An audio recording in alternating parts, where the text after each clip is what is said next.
How did he prepare to drink that cup? ఏ రీతిగా ఆయన ఆ యొక్క పాత్రలోని త్రాగడానికి సిద్ధపరచబడ్డాడు? Chapter 26 of Matthew, మత్తయి సువార్త 26వ అధ్యాయము 39th verse. 39వ వచనము. He went a little further and fell on his face and was praying. కొంత దూరము వెళ్ళి సాగిలపడి. It's not an ordinary prayer. అదేమి సాధారణంగా చేసే ప్రార్థనగా లేదు. The disciples were sleeping. అక్కడ శిష్యులు పడుకొని ఉన్నారు. He went little further. ఆ స్థలం విడిచి ఆయన మరికొంత దూరము వెళ్ళారు. He was in agony. ఆయన ఎంతో దుఃఖంలో ఉన్నారు. His blood was coming out like sweat. ఆయన యొక్క రక్తం అనేది చెమట వలె వస్తూ ఉంది. That's how he prepared himself. ఆ రీతిగా ఆయన తన్ను తాను సిద్ధపరచుకుంటున్నాడు. You cannot do the will of God in the ordinary prayers. నీవు సాధారణంగా నువ్వు చేస్తున్నటువంటి ప్రార్థనలతో దేవుని చిత్తాన్ని నెరవేర్చలేవు. Your daily prayers, అనుదిన ప్రార్థనల ద్వారా you have to pray specially. You have to make special prayers. నీవు దాని కొరకు ప్రత్యేకంగా సమయం ఇవ్వాలి, ప్రార్థించుకోవాలి. Take time to pray. దాని కొరకు సమయాన్ని కేటాయించుకో. As Jesus took time to pray, యేసుక్రీస్తు ఏ రీతిగా అయితే సమయాన్ని ఇచ్చాడో ఆ రీతిగా he had communion with his Father. ఆయన తన తండ్రి అయిన దేవునితో ఆ యొక్క సంబంధము కలిగి ఉన్నాడు. Decision is for the Father. నిర్ణయం అనేది తండ్రికే విడిచిపెట్టి, And how Father made a decision to offer his only beloved Son. అప్పుడు తండ్రి ఏ రీతిగానైతే నిర్ణయించాడో తన యొక్క అద్వితీయ కుమారుణ్ణి అర్పించాలి అని. His heart was broken. His Father's heart was broken. ఆ రీతిగా చేసినప్పుడు తండ్రి యొక్క హృదయం అనేది ఎంతో విరిగిపోయినది. Even then he offered his Son. అయినప్పటికీ కూడా ఆయన కుమారుని అర్పించాడు. He laid the penalty of the sin on his Son. పాప శిక్ష అంతటిని కూడా కుమారుని మీద పెట్టాడు, Not on the humanity. అంతేగాని మానవాళి పైన ఆ యొక్క పాప రుణమును He can పెట్టలేదు. lay the penalty of their own sin on their heads. ఆ యొక్క పాప రుణం అంతటిని కూడా మానవాళి మీదనే వదిలేయలేదు. And how the Lord Jehovah loved people. ఆ రీతిగా తండ్రి అయిన యెహోవా ప్రజలను ప్రేమించాడు. You must understand the love of the Father. నీవు తండ్రి యొక్క ప్రేమను అర్థం చేసుకోవాలి. Many people, they don't want to beat their children. చాలా మంది తమ పిల్లల్ని కొట్టాలి అని అనుకోరు. Proverbs it says, he that spares the beating, he spoils the son. సామెతల గ్రంథంలో చెప్పబడిన రీతిగా కుమారుని శిక్షించని వారు Is the విరోధి, enemy, he is the enemy to the son. తన కుమారునికి విరోధి అని చెప్పబడి ఉన్నది. Many people, they don't beat their children. They don't want to chastise the children. చాలా మంది తమ పిల్లల్ని శిక్షించాలి అని అనుకోరు.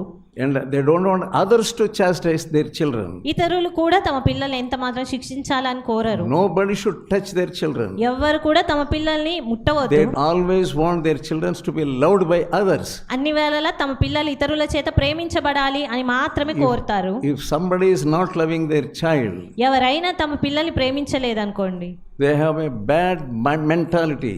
వారికి ఎంతో చెడ్డ వ్యక్తిత్వం అనేది ఉంటుంది. ఆ They వ్యక్తుల always పట్ల want others to love their children. అన్ని వేళలా ఇతరులు తమ పిల్లల్ని ప్రేమించాలి అని కోరుతారు. Really, Jesus was a dearest son to Jehovah. యేసుక్రీస్తు ఎంతో అద్వితీయ కుమారునిగా ఉన్నాడు తండ్రి అయిన యెహోవాకి. Dearest son. ప్రియమైన కుమారుడుగా ఉన్నాడు. Father told 2 or 3 times, we see in the Bible, he is my beloved son. తండ్రి అయిన దేవుడు ఈయన నా యొక్క ప్రియ కుమారుడు అని 2-3 మార్లు పలికినట్లుగా మనం He openly చూస్తున్నాము. declared that Jesus was the dear son. ఆయన ప్రియ కుమారుడు అని మాత్రమే ఆయన చెప్పలేదు, He gave his dear son. ఆయన తన కుమారుని, ఆ యొక్క ప్రియ కుమారుని ఇచ్చాడు కూడా. He has a sinless son. ఆ కుమారుడు There was పాపరహితుడుగా ఉన్నాడు. no sin at all in that son. ఆ యొక్క కుమారుడు ఎలాంటి పాపము లేదు. That son was so holy. ఆ యొక్క కుమారుడు ఎంతో పరిశుద్ధుడు. He obeyed the father. అతను తండ్రికి పూర్తిగా విధేయత Obeyed చూపించాడు. fully. పరిపూర్ణంగా విధేయత చూపించాడు. There was no sin in him. ఆయనలో ఏ పాపము ఎంత మాత్రం లేదు. At his birth or at his life also. ఆయన యొక్క జన్మంలో కావచ్చు, ఆయన జీవితం అంతట్లో కూడా కావచ్చు. Now we see in the Garden of Gethsemane, he went little further. ఇక్కడ మనం ఆ గెత్సెమనే వనంలో ఆయన మరికొంత దూరము వెళ్ళినట్టుగా చూస్తున్నాము. You must go a little further in your prayers. నీవు కూడా నీ యొక్క ప్రార్థనలో మరికొంత దూరం వెళ్ళాలి. You must see difference in your prayers.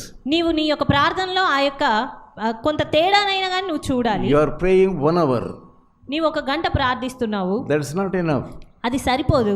If you are praying 1 hour, నీవు 1 గంట ప్రార్థిస్తే you must go little further. నువ్వు మరికొంత దూరం వెళ్ళగలగాలి. Try it. దాన్ని ప్రయత్నించు. Try it. దాన్ని ప్రయత్నించు. Make it 2 hours. దాన్ని 2 గంటల వరకు And పెంచగలగాలి. after that, దాని తర్వాత you go little further. మరికొంత దూరం వెళ్ళగలగాలి. Make your prayer 3 hours. ఆ రీతిగా 3 గంటలు నీ ప్రార్థన సమయం If you are not ఉంచుకోవాలి. able to pray, నువ్వు ప్రార్థించలేకపోతే get up and walk. లేచి నించొని నడుస్తూ ప్రార్థించు. You sing a song. ఒక పాట పాడుకోవాలి. And again you kneel down. అప్పుడు మళ్ళీ నువ్వు మోకరించు. And again start praying. మళ్ళీ నువ్వు ప్రార్థించడం ఆరంభించు. God will lead you further to do the will of God. దేవుడు ఆ రీతిగా తండ్రి చిత్తమును నెరవేర్చడానికి నిన్ను మరికొంత దూరాన్ని He will give ఇస్తాడు. you more power. ఆయన నిన్ను తీసుకువెళ్తాడు, నీకు మరికొంత శక్తిని ఇస్తాడు. If you need more power, నీవు మోకరిస్తే, if you need more power in your నీకు prayer and your life, నీకు మరి ఎక్కువగా శక్తి కావాలి అని if అనుకుంటే you నీ want to ప్రార్థనలో overcome sin, నీవు పాపమును జయించగలగాలి. you are praying, Lord, help me to overcome this sin.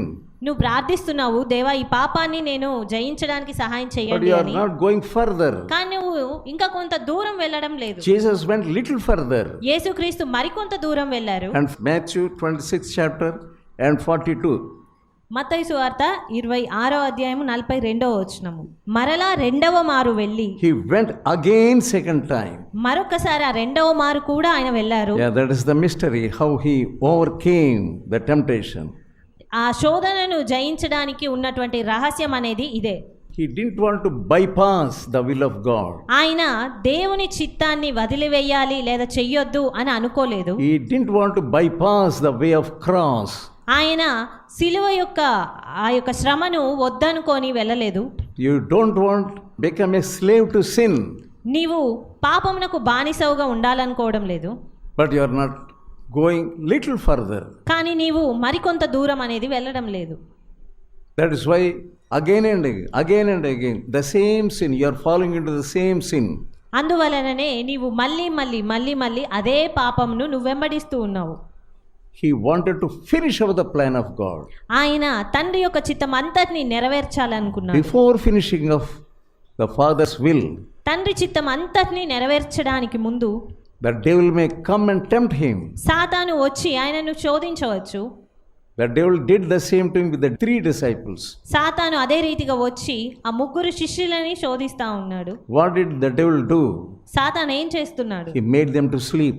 వారిని నిద్రపుచ్చుతా ఉన్నాడు. The devil had a big fan. సాతాను దగ్గర పెద్ద ఫ్యాన్ ఉంది. He brought that fan to them. ఆ ఫ్యాన్ తీసుకొచ్చి శిష్యులకు పెట్టాడు. And he switched on that fan. దాన్ని స్విచ్ ఆన్ చేశాడు.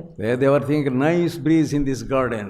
చాలా చల్ల గాలి వస్తా Beautiful ఉంది. garden with beautiful moon and so on. అందమైన వనము, మంచిగా అన్నీ ఉన్నాయి, చాలా What చల్ల a గాలి వస్తుంది beautiful అని breeze తలస్తున్నారు. we are getting. చల్లని గాలి వారికి వస్తా ఉంది. All these days we did not have this breeze. అంతకు ముందు ఎప్పుడు కూడా ఇలాంటి గాలి ఎప్పుడు రాలేదు. What a breeze. ఎంత మంచి గాలి. Let's have a nap. ఒక నిద్ర తీద్దాము. Jesus came and tapped them. What are you doing? యేసుక్రీస్తు వచ్చి వారిని నిద్ర లేవనెత్తేంత వరకు కూడా వారు అదే రీతిగా ఉన్నారు. How many times? How many times? ఎన్ని మార్లు They are నేను not able to overcome.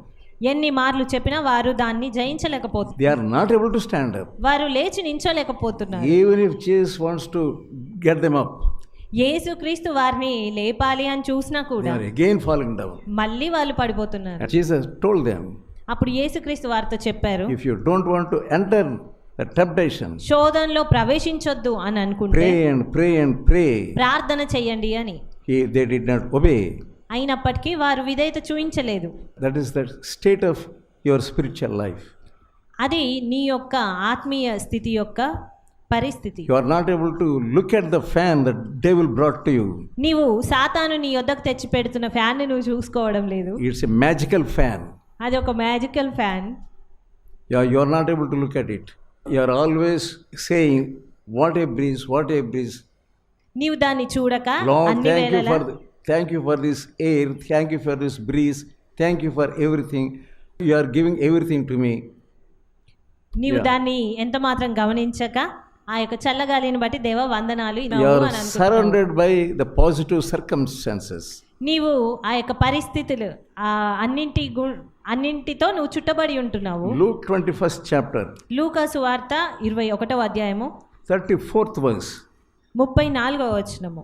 Take heed to yourself. Let any time be overcharged with yourself.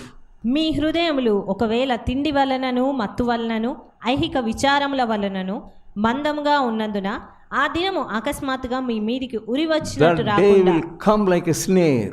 ఆ యొక్క దినం అనేది ఉరి వచ్చినట్టుగా వస్తుంది.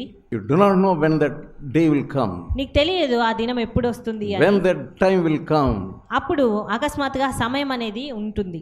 all of a sudden you will be cornered నీవు అకస్మాత్తుగా నువ్వు పట్టబడతావు. by eating or sleeping, తిండి వలనను మత్తు వలనను ఐహిక విచారముల వలనను cares of this world. ఈ యొక్క ఐహిక What are విచారములన్నిటి those వలన cares? ఈ యొక్క ఐహిక విచారాలు ఏంటి? What shall I eat? నేనేమి తింటాను, What shall I adorn? నేనేమి ధరించుకుంటాను, What shall I get? ఏమి That is the sinner's heart.